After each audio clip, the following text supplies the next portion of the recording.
Susan Jones and Ashley Hockett presented the Rio Grande Medical Center Cost Allocation Concepts case study.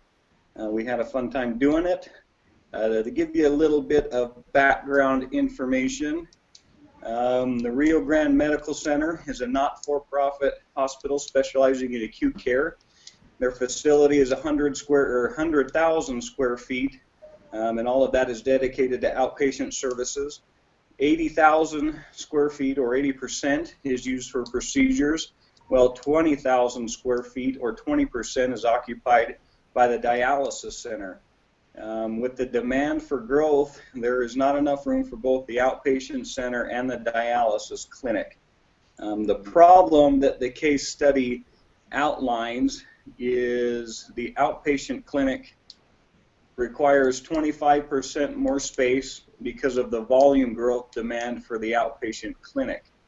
The dialysis center is occupying the 25% of space the outpatient clinic needs to meet the projected demand.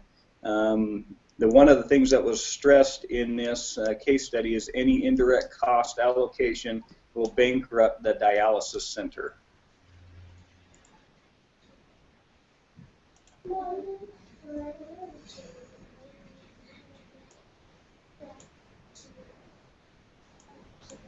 All right. Sorry, the situation, the current situation where the dialysis center is, it requires 20,000 square feet to operate. We figured out, and in the case study it said that the dialysis center pays $15 per square feet for that space, and it is in the same building as the outpatient clinic. The other option that was presented was the clinic and the dialysis center, where they need to build a new 20,000 square foot building to house the dialysis center. It would be 3 blocks from the hospital, which it said would be more convenient for the dialysis patients. The total cost, however, of the facility with construction and everything is $4 million. The new facility is not guaranteed, and then the text specified or is expected to bring additional revenue. The only additional revenue it would bring in would be indirectly for the additional outpatient clinic space that they would vacate. And that is the only other additional option. Okay, and then we constructed a P&L statement to show what the outlook looked like, what it came looking like on an actual spreadsheet. So looking at the next slide, we can see playing with the numbers, what our profit margins are and what was given in the case study. If we went with them paying the usual $400,000 as requested, suggested in the case study, or if we went with something less to make it more fair. So going on to our questions that we had presented for this case, the first question is it fair for the dialysis center to suffer in profitability for the move even though it had nothing to do with it? No, we decided, because they didn't have anything to do with the decision to make them move. There is more of a demand for the outpatient clinic, so they were bumped out, and it's not fair for the dialysis center to suffer because of the outpatient clinic wanting more room.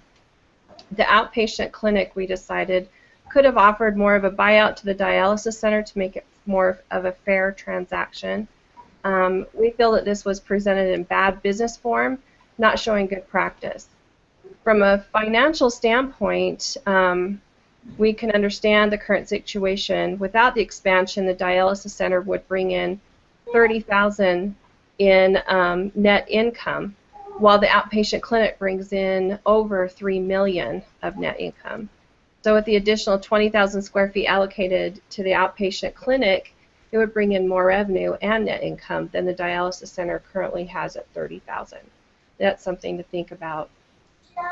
In the second question we were given, it was presented to us, should the dialysis center be charged with the actual facilities costs for its new location? After all, the move was forced by the outpatient clinic, which is being charged for facilities at a lower average allocation rate.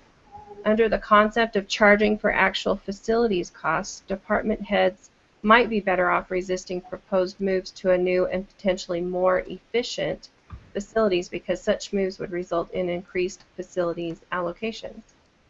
Well, what we did to answer this is without the expansion, the dialysis center was paying $15 a square foot, and multiplying that by 2,000 square feet, that comes out to $300,000, which we showed up earlier on the P&L report.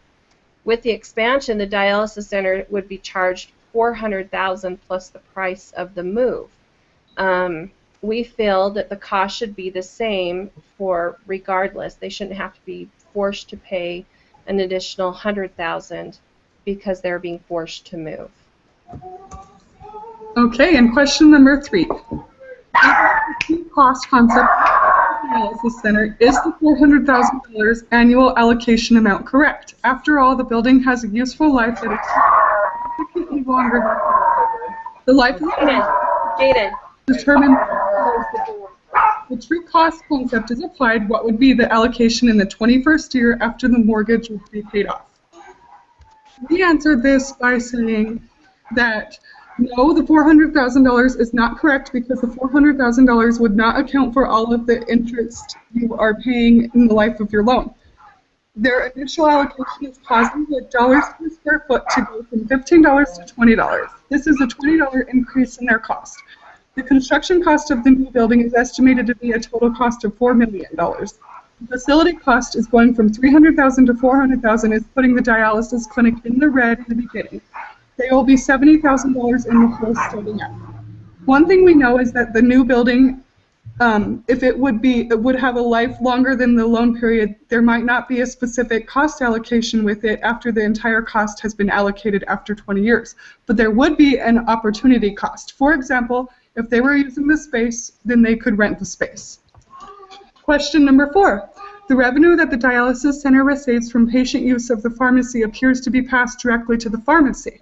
That is, the dialysis center books $800,000 in annual revenue, but when is charged $800,000 for the drugs used. Should this revenue be counted when general overhead allocations are made? To make this point, John discovered that the pharmacy supplies used for dialysis actually cost the pharmacy $400,000, so the pharmacy makes a profit of $400,000 on drugs that are actually sold by the dialysis center.